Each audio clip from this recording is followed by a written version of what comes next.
The views, comments, and opinions of the following program do not necessarily reflect those of Morris Media Studios, MorrisMediaLive.com, or its affiliates. Listener discretion is advised. L.A. Straight up. Let's go out to L.A. The new anthem. California California Love Part 2. One time. To live in L.A. West side, west side, west side. To live and die in L.A., where everybody try to fatten they pocket. So many hustle for the cash, so it's hard to knock it. Everybody got their own thing, currency chasing. Worldwide through the hard times, worrying faces. Shed tears as we bury brothers close to home. Well, hello. God bless you, community family. Welcome to Gang Talk with Sister Herron, Skipp, Townsend. And I can't tell you how humbled and honored and blessed we are for having the opportunity to share this very important hour with our community families, because if you're familiar with our work, you know how important it is, and we don't have to explain ourselves every time you see us. Just know that that's who we are, and that's what we do. And we've been doing it for so long that our special guest tonight actually had an event. Two occasions occurred at that event Tuesday. And one of them was to acknowledge some successes I'm going to let him talk to us about. And the other was to acknowledge 10 years invested in this work for the people that were in that room. So it was honor those that, no offense to those that have just coming into it, but to acknowledge those that have been involved for 10 years plus. So that was different, and your friend here was honored to be included in it, and I was so surprised because I actually came to join the fellowship of the brotherhood that's been out in the street putting their lives on the line to talk to people and make a difference. So it's been a lot of movement going on in our community, and you can see by our guest tonight that we have an unusual, not typical, but we're so happy that he would join us, because if you know him, you know how much he means to the South Bureau community. So, Skipp, let's just introduce you first before we introduce our guest. And well, sister, as always, I give honor and praise to God. I'm truly grateful. Yes. So grateful to be alive. Yeah. Alive and well, not dead or in jail. That is my motto, and I work on that every day. And I'm just truly grateful for it, and happy to be here, happy to be back. I would like to thank our guests from last week, but we didn't have any guests from last week. Did we? No, because it was That's Easter right. Sunday, it was Easter, and people were out right. there chasing Easter eggs, trying to figure out how did that bunny rabbit have an Easter egg. And, I know. I know the story, and I'm going to leave it alone because it's every season we have that same question, Right. What's a rabbit and chicken have to do with resurrection? Right. Well, it doesn't have anything to do with Passover either. Right. Okay, but... And did you realize that Passover, Easter, April Fools, and the rent was due all the same day?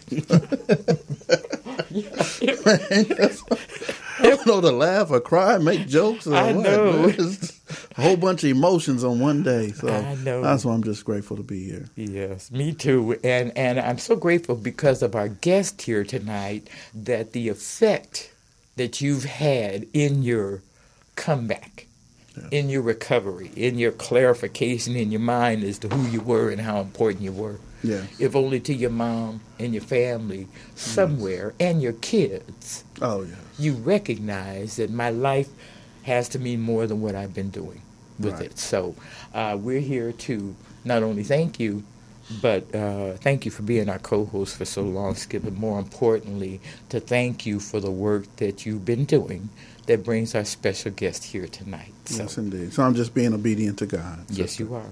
You are. Well, I'm going to let you do the honors.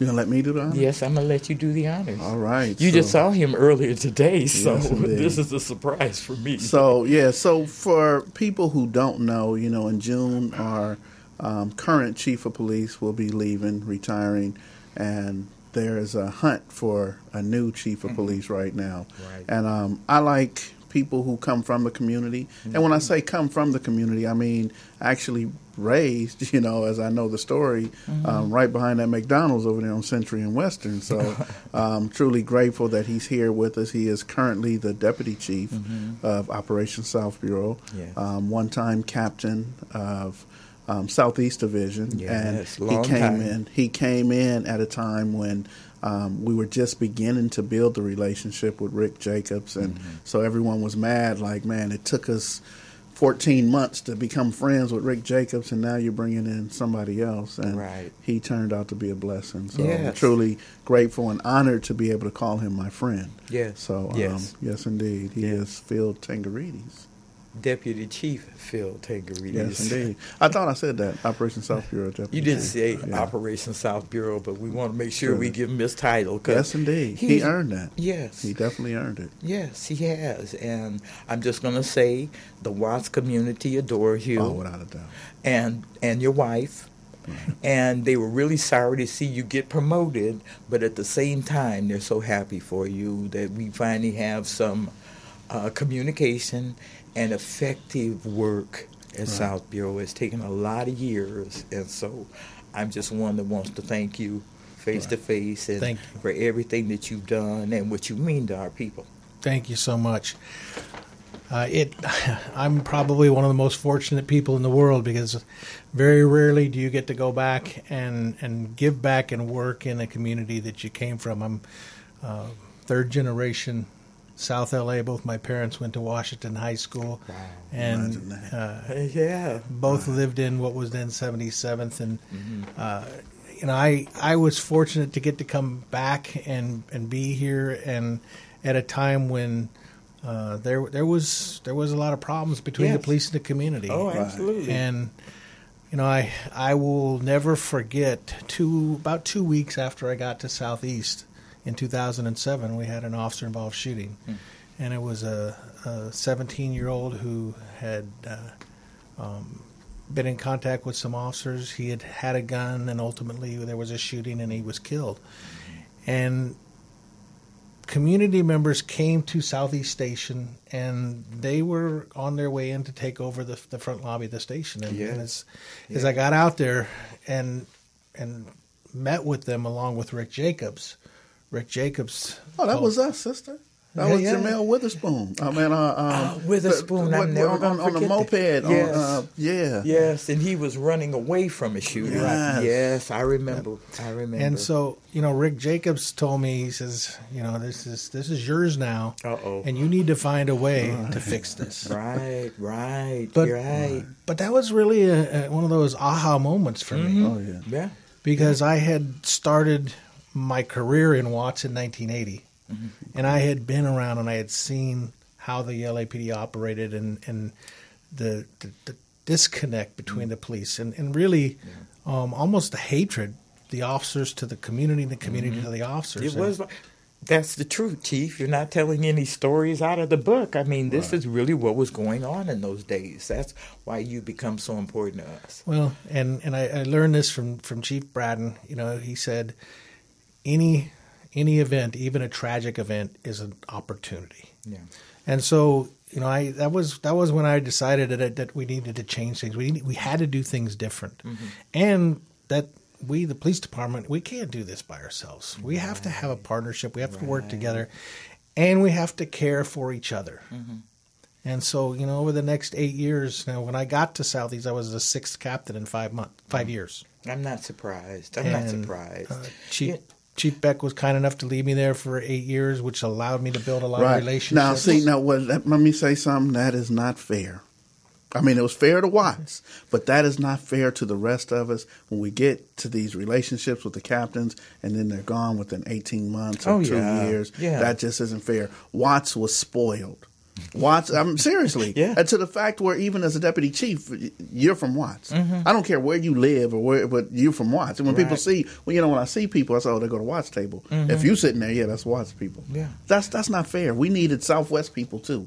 You know, we need a captain that's like that. And, you know, I'm born and raised in Southwest, but you know what, for me, and I'm going to go backtrack to Bratton. See, because he was very instrumental in turning that around, because in the Gates years, it was all about suppression, not community partnering, not finding people like me trying to help the department fix what was broken in us. It was like, no, we're going to suppress it. We're going to kill it by any means necessary. And I've said that over and over again about his administration, because it was like living in an occupied zone. Law enforcement occupying us. If you move left too fast, you're dead. If you move right, you're in jail. You know, it was just too much. And so at the time that Bratton came in, he really kicked the door open for the community to have access to you and come and talk about the things that was making us angry with the police department. That is so funny. Who would have ever thought that he came in from somewhere else and he actually has people like myself, community members, saying, hey, look, he helped the cream rise to the top to where we're even having these conversations. And you know, what were you, a lieutenant then or something when Bratton was around? When Bratton came in, I was a lieutenant, and he was very different than any chief we had in the past. And he was really focused on selecting people who had heart instead of just people who could take a test. Right. He was focused on people who had operational experience and who could communicate with people. And I really think that Chief Bratton, up to that point, was the first one to come in and focus not on test takers, but really on people who had emotional intelligence as opposed to just academic intelligence. And he seemed to be concerned about community partnering and building some kind of way for us to communicate with each other. That seemed to be the greatest. He came to the meetings. He came to the meetings. And he brought Kenny Gardner. Yes, he did. He brought people with him. Yes, he did. And he used Kenny as a recruiter for LAPD. So they were recruiting heavily all over our community, which was a first. Billboards and this kind of thing, and encouraging my family members, you know, and when I say family members, my community, join the force and make the change from inside. That's the way Kenny felt. If you want change, you got to get in there. So let me take 1 second with that. Go ahead. That's still so important. I believe that one of the biggest challenges that we have as a police department is to continue recruiting quality people, but also people who look like the community they're policing. And so it's really important that this community encourages their youth, their young men and women to take a look at law enforcement as a career, because it is very important. My grandparents told me, if you're going to sit back and complain, you better have been contributing something. You're right about that. So, you know, if we have to have people from within the community who are willing to step up and be involved in that, and it's so important. It's very important, because I lived on both sides of it, having, caught in the middle, kids dying on my block, shooting on my block, being shot at, the same war zone that has covered all of our communities. I'm living right in there. And where's my help coming from? And it wasn't coming from anybody working for Bill Bratton. I'm sorry. It just wasn't that time for us. It wasn't.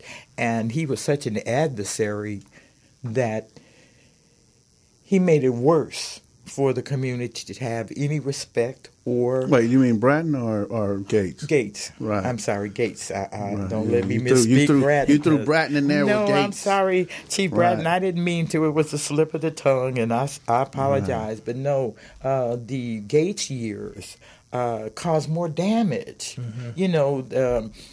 Even some... You know what I heard, sister? What? And Chief, you could say, I heard that during roll call, they would say, if it moves, ticket it, arrest it, or impound it. Well, I'll be one of the first to say that back in the 80s and early 90s, this community was extremely violent, and narcotics had really come in and taken control. Yes. And we as a police department were ignorant of what and how to properly police it. And so, LAPD has always looked at and the performance of their officers on a basis of how many arrests you make, how many tickets do you write. And in that time, and in that time especially. Yes. And I remember I was working Metropolitan Division during Operation Hammer, and right now when you mention that word, people go crazy, and that was just an occupied force. Yeah. But trash too. Right. Trash too. But I also remember driving down the street in Southeast Division during Operation Hammer where there was police cars everywhere and seeing elderly people on their front lawns watering it, waving at us, just so grateful that they got to come out of the house. Yes. Yes. And so, for me, taking a look at that, you have the one group who's just thrilled to death because they feel some freedom, who are otherwise trapped in their home, but then you have the other side that feels very oppressed and I can't move and I'm going to stop for nothing. So, we had to figure out a better way to do it. And I think that's the point that CSP brings on, that working with intervention brings on. Well, see, this is the change that happened. Exactly. This is the change that happened. I didn't see anything like that possible under Gates. Not even possible. Because I'm the community partner. You said, glad to see you, but nobody's talking to me. Nobody's saying, well, sister, can we help you get something done right here where you live? Nobody offered us that intervention possibility. You see, so we're on a different page, and we're going to let Gates rest in peace because, he deserves to rest in peace. He thought he was doing the right thing, but the community did not agree with him. So you represent the change that we've been looking for, and as Skipp and I have been very candid about this. South Bureau builds police chiefs. We really do. If you can handle South Bureau, you can handle the entire city. Listen, you have Chief James Craig, Detroit. Yes. He comes from Southwest. Yes, he does. Melissa Zach went on to Colorado somewhere. Steve Zipperman, LAUSD police chief. Bill Scott. Bill Scott is now in San Francisco. Yes. Gascon too. So this. So this is they came from our community. This is That's it really right what here. You're saying. This is it right here. This is your testing ground. This is really it because it is so community based. And for you to be, in my opinion, the lead candidate to replace Charlie Beck. That's in my opinion, and it's only an opinion. And that's okay. Cause look. I said it. I'm gonna say it again. If you cannot handle South Bureau, we don't want you as police chief. We don't want another stranger. See, that was the difference in Braden. He came in with fresh eyes. He didn't know the history or the chronology of who's who and all that kind of stuff. So he came in with no, what am I trying to say? No stuff on him. Come in, fresh eyes, new, who's who. Well, let me check you out, see if you're doing it right. You see, so he had no preset biases for his staff, and that's what gave him the opportunity to push change. Whereas Gates, well, I hate to say this, but he's responsible for SWAT. And SWAT killed the Black Panthers. So we have that historic connection, and it's devastating. It's devastating. So, as I said, we're going to leave Gates where he is and move from Braden forward because of Braden, we have a man like you. Well, I appreciate it, and I think that we've come a long ways. And I want you to talk about that. We've come a long ways, and we have developed relationships. Well, let me go back and just talk about the event that you started talking about. Okay. And last Tuesday, I think it was last Tuesday. I asked Tuesday this week, wasn't it? No, it was it last week? It was last week. I missed a week. Okay. I asked for all of the intervention from South LA, from the representatives, to come to South Bureau because I wanted to talk to them. And I found out later on that nobody told everybody why they were coming, and people thought I was upset about something. And the whole purpose for me inviting everybody there was because I've been to your house a number of times where we've gotten together in other places and we broke bread, and I really wanted for all of the interventionists to come to my house to feel comfortable and to break bread with us in my house, and for me to have the opportunity to just say thank you, because the work of intervention, who are the real heroes in this story, has just been phenomenal. They've come together to work together in the community. And the result that we saw last year was the lowest number of homicides and the lowest number of people shot since South Bureau opened in 1973. That's incredible. That is That's work, and that is the movement towards peace in this community. And it wasn't an accident, and it wasn't because of anything that the police department did on its own. It was a partnership. The partnership. And so far this year we're even lower. And we're down very significantly in people shot again.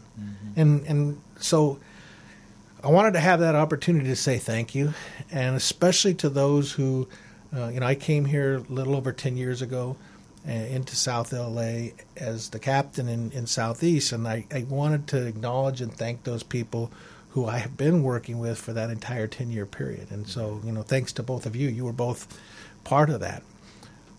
We still have a long ways to go. But you know what? I don't want to pass over the fact that you said the homicides and shootings are down lower than they were when you built 77th. Okay. No, that wasn't 77. That was South Bureau. South Bureau. Okay, South Bureau, right. Okay, because South Bureau is a relatively new building. 1973. We're going back to the 73. Yeah. And, But that's outstanding to have the homicides and shootings down to that time. I mean, that's phenomenal. So I spend a lot of time in the community. Yeah. And I go and I talk to a lot of people. And I can't tell you the number of different intervention folks that I've talked to who say, I was here at this place, and some guy from this neighborhood over here started acting a fool, and I got on the phone, made a phone call, and said, here, it's for you. Yeah. Put him on the phone, and all of a sudden he acted right. Right. He got that phone call. And that's the kind of thing we need, because when we can head off conflict before it turns to the violence. Yes. That's why we're seeing the successes. Yes. Well, you know what? Because I also have to give you credit, too. I can't name names, unfortunately, because all of our families don't get this kind of result. But recently, you actually caught 2 shooters out of our community. 2 shooters. And I know the victim family that they harmed. And the reality is people may not want to see you arrest. But when you arrest shooters that have multiple violations in their conduct, that's a gift. Yes. That's a gift to us. And I'm sorry for the families of the 2 that you picked up, but it's not likely that they're ever coming back. Right. No, because their conduct. Well, you know what? I have to be fair to both sides. I'm sorry for their family, but I'm glad they're gone.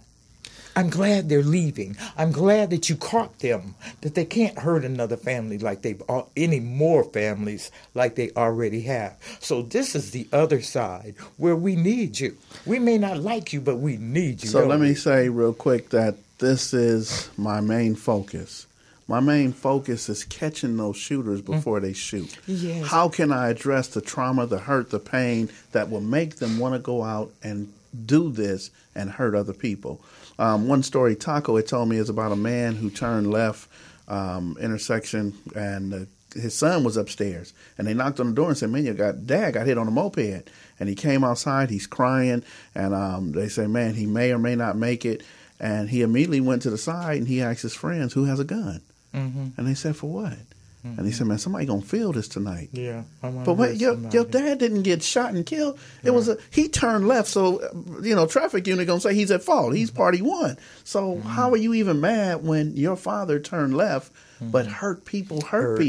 And they want to hurt others, and it has to come out. Mm-hmm. So this is what I want to do so that we don't have anyone going to prison for life, or we don't have anyone who's going to bury their sons at 24, 25 years old. Right. We have to get in front of that. And I don't know what we need them to do, but we need them there. I'm not saying we don't need them, but we got to do that. Skip, the truth is about these two shooters, I'd like to have empathy for them, but they had no empathy for the people they were going after. Not. It was a time where anybody will do. Yeah, no, they were. And I think I know who you're talking about. They were monsters for that. Exactly. They were monsters. I sent you the picture today. Right. Yes. Mm-hmm. So, I'm sorry because it's a thing that so many of us got caught up in, but the two of them are responsible maybe for shooters being in my neighborhood, looking to protect themselves or get at them. See, so it's been a vicious cycle of hit back, this kind of thing, and anybody will do. And the community with the calling he just talked about. Yeah, do you know where I learned that? A lot of it is taught at home. My mother taught me if somebody hits me, hit them back. If they're bigger than me, pick up something and it just travels, that violence. The man that we were talking to today talked about love. Remember he put that? I was not taught love because my family wasn't taught love. We were taught violence, so I think when we take that into perspective and turn that around and stop that cycle, we are going to be able to reduce the numbers to before 1966, then 56, then 46, and we're going to keep moving on. I think that's what happens. And of course, okay, so there are some people who, and I know, and I ain't going to say their names, there's some people who should never get out of prison. Yeah. And I need you to catch them and the others who are just really going to hurt people. That's the sad reality. That's the sad reality, right. So we have to work in partnership with law enforcement for that reason. And I'd like to give a blanket forgiveness for everybody that's been involved in this, but some people just earn that jail. They earn that cell. Yeah. There's no other place for you. We don't need you in our community doing harm to anybody else, whatever your reason is. Right. But we also need to bring on more partners because, going to Skip's point, you have a lot of kids that are not taught love. They're taught violence. There's people that think love is weak and violence is how you survive. Right. And there's also a lot of kids who are suffering from seeing violence in the home, violence in the community. Right. And when it's all around you, it becomes the norm. And so, we're trying to partner with as many schools as we can to identify kids and see if we can get them hooked up with community-based organizations. Children's Institute and Kaiser are just huge in this community for trying to deal with that trauma. And to some extent, we have to work really hard on the next generation because that next generation is we're already seeing the work that we've done for the last 10 years in the school. We've seen it come because in the age of our shooting victims today, it keeps getting higher. And fewer younger kids, people because there's been a lot of work by community-based organizations, by mental health organizations that are helping to heal the trauma that so many kids have faced. And as we see fewer shootings, we see fewer kids that have to see that and walk around something on their way to school. So I think we're really on the right track. The partnerships are working, and the more people that come into that partnership to create that village to raise that child is better. What happens when you do stuff like that is you are changing a system. Right. So the one thing that I've always said is the system works. It does not work for the black community in South LA and other parts of the world, but when we change the perception that law enforcement has, and they start investing in the community, as you just said right there. That's an investment in the community. And that's exactly what we need to change, not only the mindset and the behavior, but the perception that people have. Now there's a value. It seems from LAPD side, I can't speak about other agencies, but it appears that there's a value in the community, and that is exactly what the community needs, is to be valued. And let me say it this way. Too many of us are weary of this violence. We're weary of the drugs. We're weary of the murder. We're weary of the funerals. We're weary of the occupying force. We're just sick of that. And so we want to see some change. And so that partnership opened the door for us to achieve something. See, because people like me and Skipp, we was going to do it anyway. Right. Whether you helped us or not, we were determined to make a difference for ourselves. And so the gift has been you seeing the wisdom that, we can do this together. But if we stand out like we have been, we're just going to keep the enemy present against us.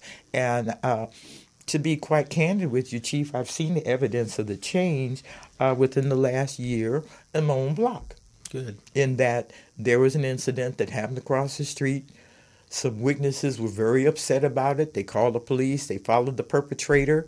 They really wanted to get them arrested and that kind of thing. So they were very excited, okay? When the police drove up, and I'm standing with the witnesses, the first officer gets out, and he's all, you all need to calm down, and blah, blah, blah, blah, blah, blah. And I'm looking at him like, that's the wrong approach. Mm-hmm. These are the witnesses, and you're going to come at them like that. So I pulled my cell phone out and very quietly took his picture. He went back around to the truck they came in, talked to his lead officer and the other officer that was with them, and when they came back around to talk to us, the whole thing changed. Good. The whole thing changed. We understand there was an incident. You two are the witnesses. We'd like to talk to you, but you have to understand this is a mutual So they changed their whole demeanor. But I want to assure you, that first guy, I took his picture in case I need it. You see, yep. So that's the kind of fragile nature we're working in, but at the same time, to see that his leadership put him in check. Right. And, you know, the message I keep trying to say, I send to officers all the time, it's not what you do. Mm-hmm. It is how you do it. It's how you do it. And I was talking to a couple of young Latinas yesterday at a meeting I was at, and they were just on fire because they felt like, you know, officers had not treated them just like they were human. Right. And, you know, I told her I can come up to you and I can say something and I can just have you fly off the handle by how I say it. Or I can say the same thing and have you want to give me a hug. Yes. And so that's the message we have to try and get across because respect, communication is so important. And, you know, most of the time when we walk up, it's like a situation you're talking about, and people are very emotional. They're hysterical. Yes. They're upset. Yes. And how they get talked to can really impact that investigation. Yes, his initial approach could have just blown that whole thing up and just turned the whole block against you again. It's like, no, we're not going back there. So what I've learned is that in communication, there are some people who speak from a level of emotion. So everything they're talking is based on the emotion, and other people are speaking based on logic and reason. Right. What makes sense right now? What do I need to do? For an officer, what's protocol and procedure? What do I need to do now? And he's not emotionally attached to the incident like the other person. So at that point, they're speaking two different languages anyway. Yes. So these are two. So, you know, so that's additional training for the officer to be able to be bilingual and say in a moment of this emotion, and seriously, in a moment of this emotion, that person is not going to make sense. You're it's right. not going to be on the same level. Right. And first of all, this person does not understand your protocols and procedures. No. There are certain things you need to do, and they don't know why you're doing it. No. And so they don't understand that, and a lot of officers don't have time to explain that. Well, that need to get this done, you know. That was the distinction in that he came with the wrong approach, but his leadership told him to change his conduct. And that's what made everything work. Yes, but at least his leadership knew to put him in check. Right. You see, I've lived in the days where there was no check. Right. There was no balance. It's us. We doing what we're doing.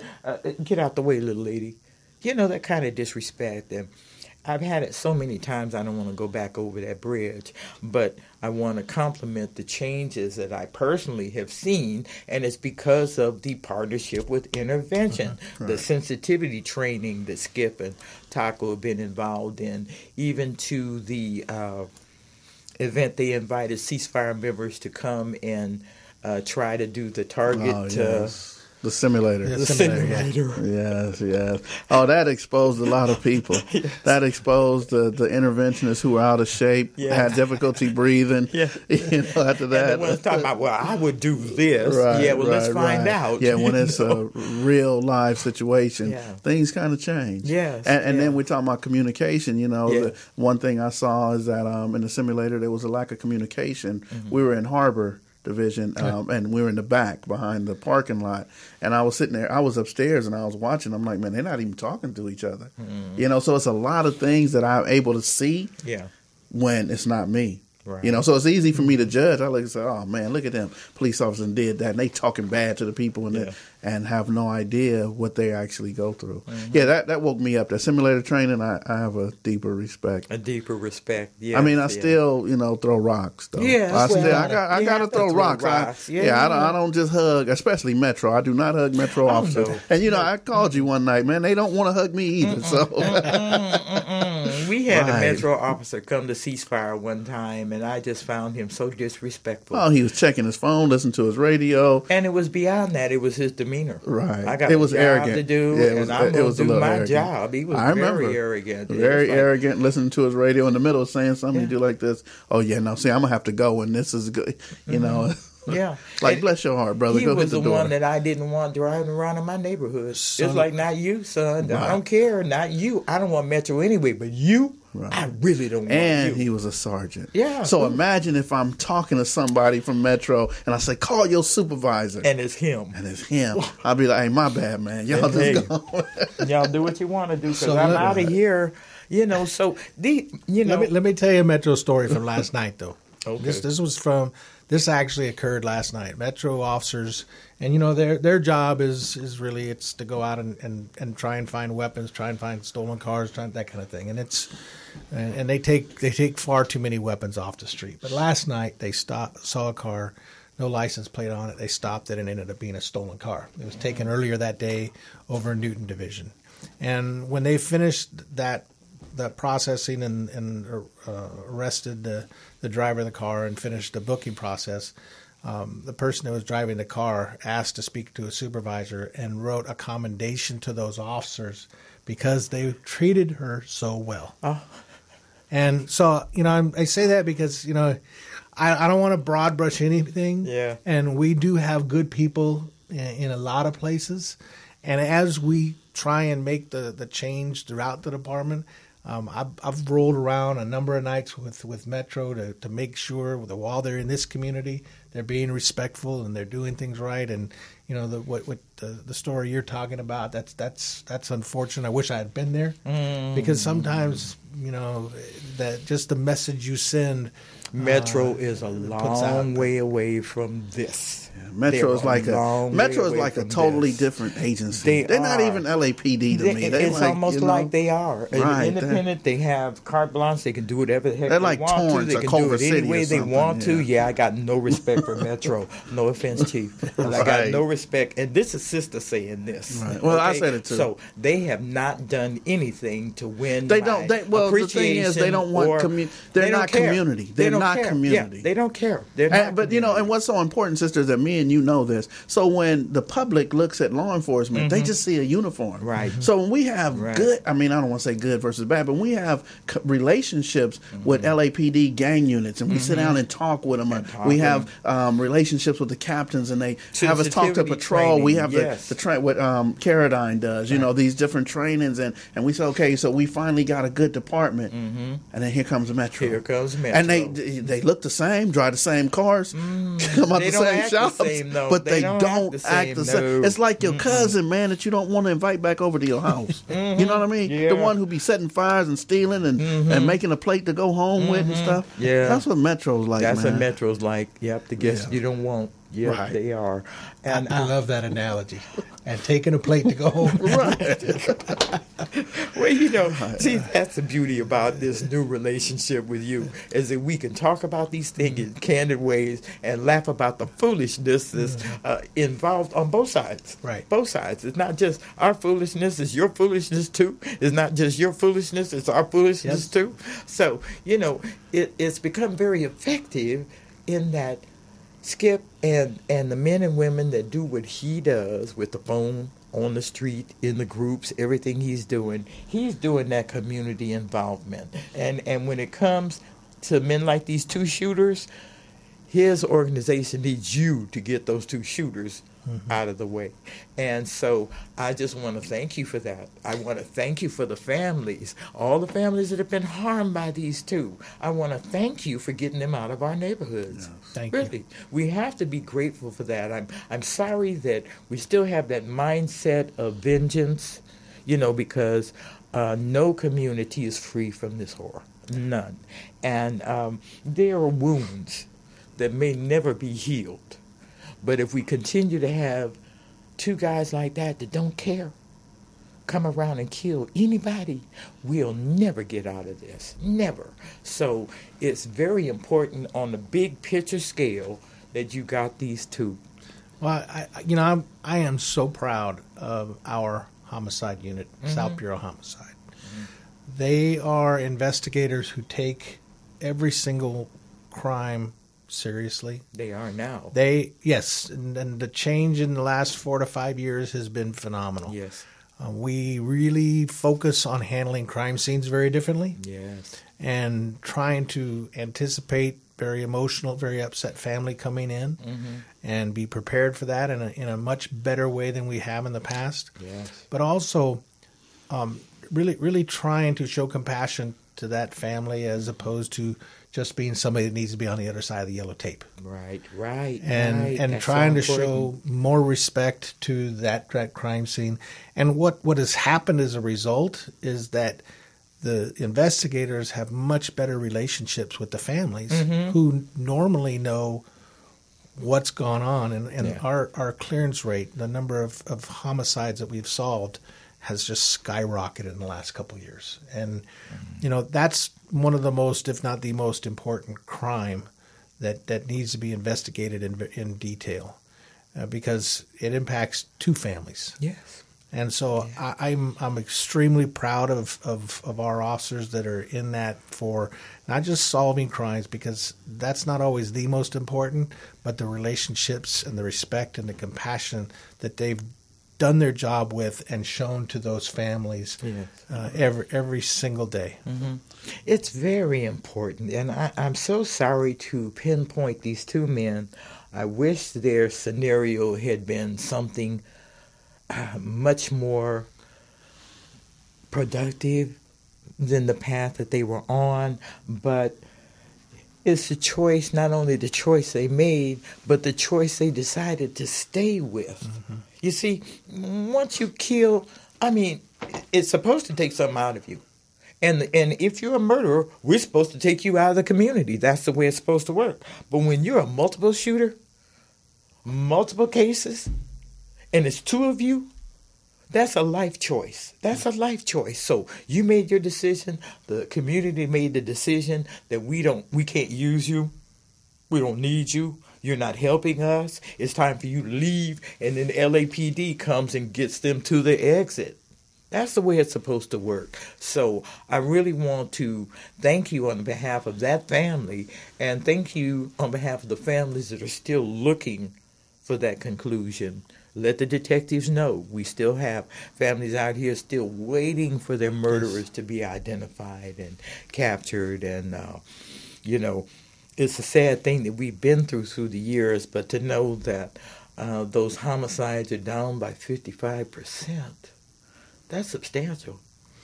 And there's... You did say 55%, didn't you? Well, for homicides, our gang crime right now is down 55% this year. Gang crime, okay. Gang crime, and again, that's... So what does it take to get rid of the gang unit then? What percentage do we got to get to have the... I'm just asking. And you know what? And I should. Because...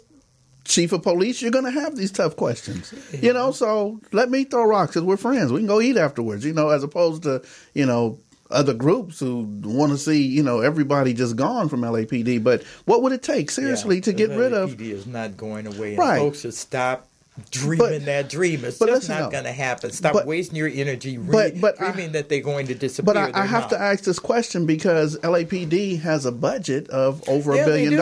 Yeah. So, as community groups, community leaders, have other different ways. So we talk about partnership. What would it take to actually, and I don't want to say disband, but lower the number of gang units and have them doing other things? The CSP is one.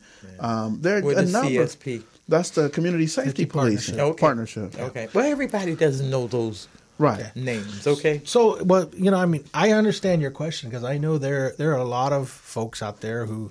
I was listening to somebody last night who thinks that the police department should be disarmed because if we're going to be part of the community, we should be disarmed. I think we're not anywhere near a time we could ever think about that when you have so many guns in a community. your question about when can we get rid of the gang unit? I don't think I didn't we're say close. get rid of, Well, but, no, I don't think we're close yet. No. Gang crimes require people with some expertise. Yes. And they also require people who know how to talk to folks in the community. Yes. And talk to people about what's going on in the community. We're down significantly in gang crime, but if you were, everything's relative. And right now we're still a ways away because we still have gang homicides. We still have gang robberies. We still have gang crime and violence that is still tearing up this community. Right. So 55% lower than it was last year. And let me tell you why I asked this question, sister, because I know that the gang unit does not respond to the radio calls, unless, of course, it's like an assistance or something like that. Mm-hmm. But they're not responding to see the woman, whatever, comes up like the other units are. Mm-hmm. So so the way they make contact is based on how they feel. So, you know what I mean? So that's a different to me. Yeah. So the patrol unit is making contact based on a violation or a radio call. Right. The gang unit is using their own discrepancy. They're using their own, if they know that I know this guy, probation or parole. And he ain't got over here. Right. So this would eliminate, for me, what I believe is unnecessary contact. Mm-hmm. Because a lot of times those guys will run and they run between the houses. They're going to get shot if they grab for their phone. Yeah. So, I mean, how could we eliminate that unnecessary contact where someone might be running for fear, probation, parole, or whatever? And the way that we do that is have officers responding to calls. Well, and truthfully, not saying get rid of the officers, but if they respond to calls, then they have to have a reason why they made contact. 3 people sitting on the porch, or they sitting in their car, hotboxing in the driveway, smoking weed. Metro needs to have the same requirements. Yes, they really they don't answer radio calls either. Checks and balances. Well, see, because there's abuse on their side. And I'm sorry to put that out about Metro, but that's all I've seen from them. Overhanded tactics, terrorism right in my own neighborhood. People don't have any respect for them. They don't have any respect for them. So what is Metro's job? I don't really know. To make contact. I know what the gang, make contact with who? And how does that with Cornell Snell Jr. and so I'll tell you, every day at 10 o'clock, we have a conference call with the commanding officers and their crime reduction teams, if you will, from the South Bureau. And we talk about the violent crime that happened over the last 24 hours. And within the last month or so, we've had a couple of neighborhoods that have been going back and forth. Of course. And when that happens, we can't if we just answer the radio call, then we're going to be going there to the shooting. Mm. And we've seen that in other big cities that stopped responding to the direct violence. So what we're trying to do, and sometimes it's hard, but we're really trying to be very selective on where we put the gang unit and what they're going after. And you've gotten phone calls from me. Hey, call this neighborhood and tell them we're coming in until they stop. And then we put suppression in there. Mm-hmm. And we owe something not just to the person that was shot, but we also owe something to that entire neighborhood that doesn't want to be a part of the violence, who want to see us there. And that's one thing that a lot of people miss. Yeah, you got somebody complaining because they got stopped, but I got 30 people over here saying, how come you're not stopping the violence? Mm-hmm. Yeah, oh yes, that is a part of it. Yep. Yeah. And so it's a delicate balance. Yeah, we have to have a healthy balance. Yeah. I just look for a healthy balance, and if we get to highlight numbers like 55%, well, that's more than half. Yes. So so for me, I think the community deserves that as well, because what'll happen is, and I'm a man with 12 children, right? Mm-hmm. So I know I got 3 or 4 sons that deserve to be pulled over. But then I got 2 or 3 that don't.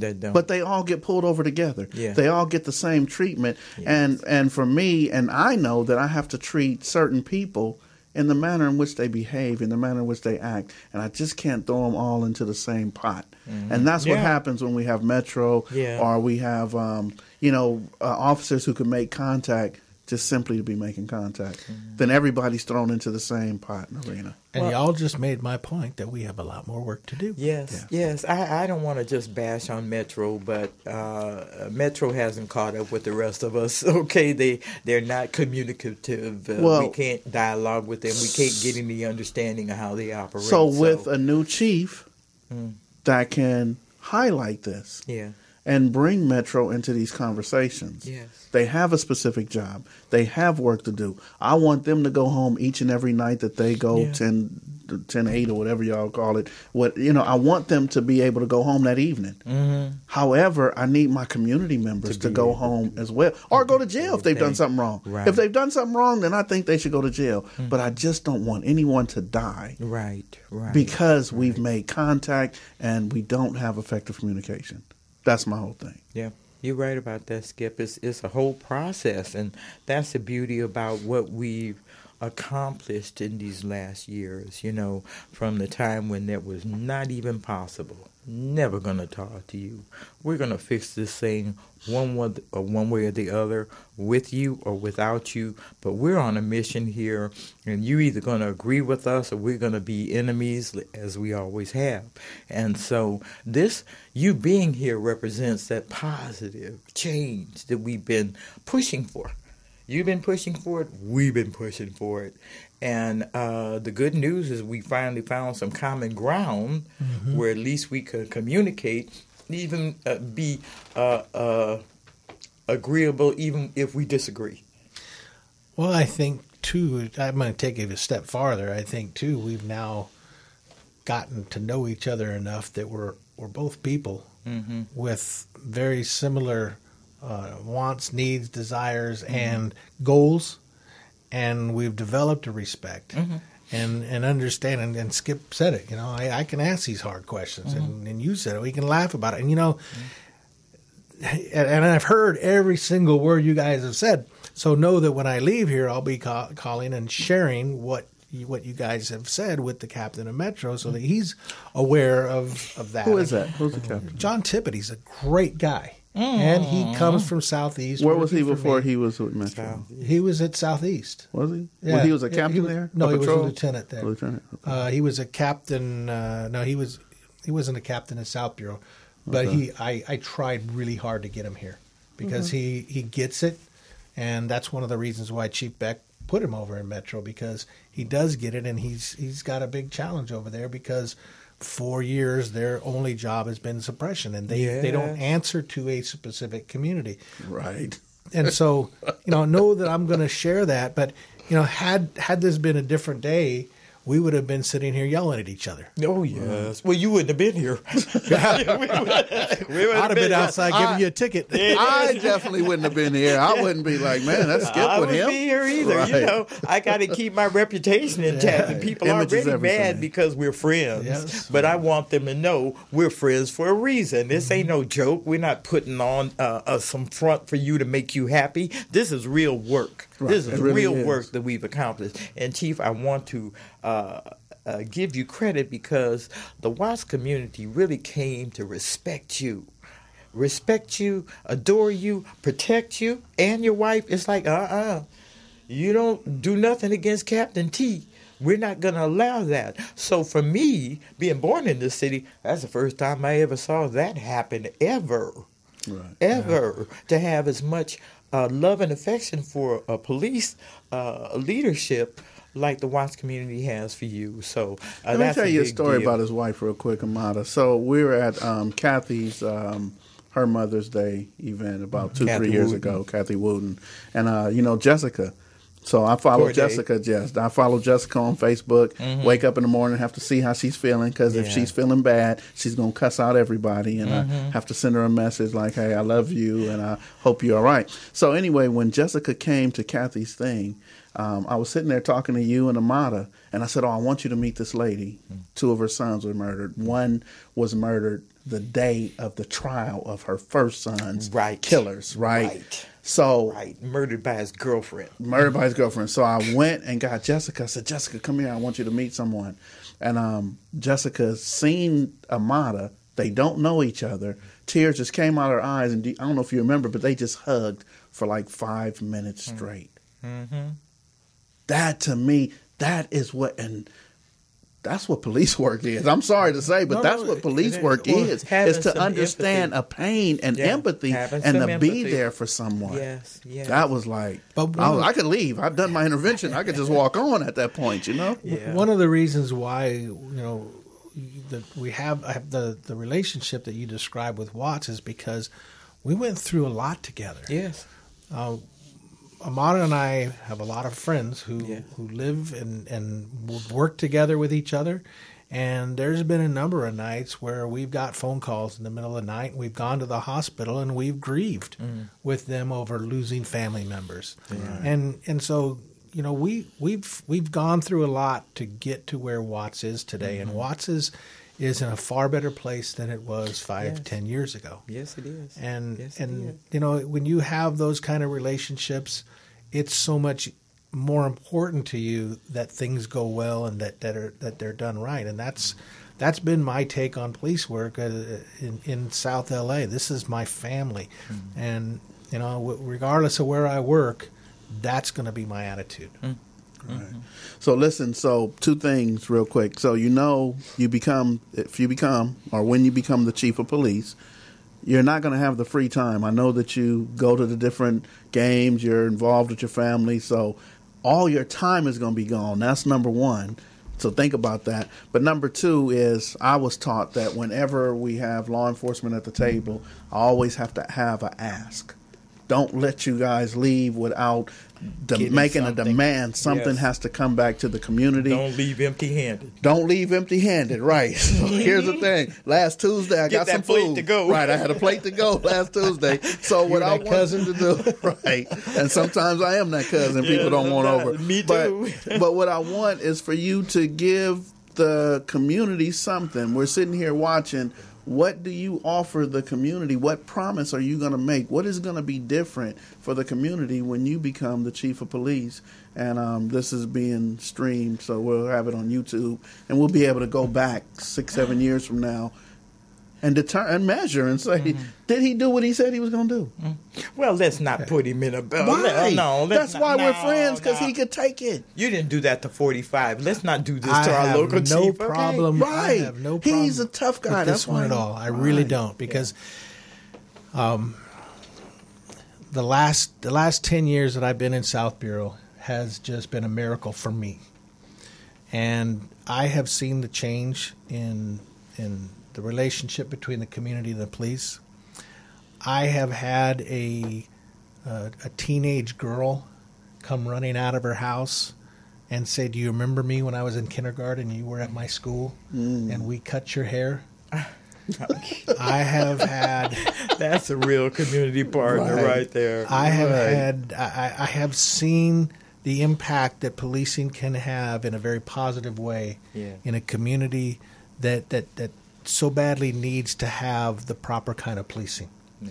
And so regardless of whether I'm at South Bureau or whether where I'm at, as long as I'm wearing this uniform and this badge, you will see me working towards continuing to build the relationship, continuing to look for better ways to reduce crime that doesn't include handcuffs. All right. And we don't want to make this your campaign moment, but it's not, because really this isn't a campaign. This is really all just up to the mayor and what the mayor's looking for. Let me say something very clearly, Chief.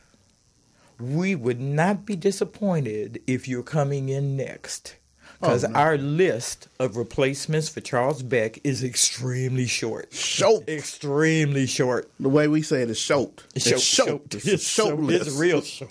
It's a short list. It really is. And look, they have to come through South Bureau first to get our agreement. Really, we need that familiarity with them. We need to know that they're going to hear us. They're not going to come from somewhere else and then lock the door again. That is not going to happen. The way we putting you on Front Street right now, we're really going to be going after an outsider.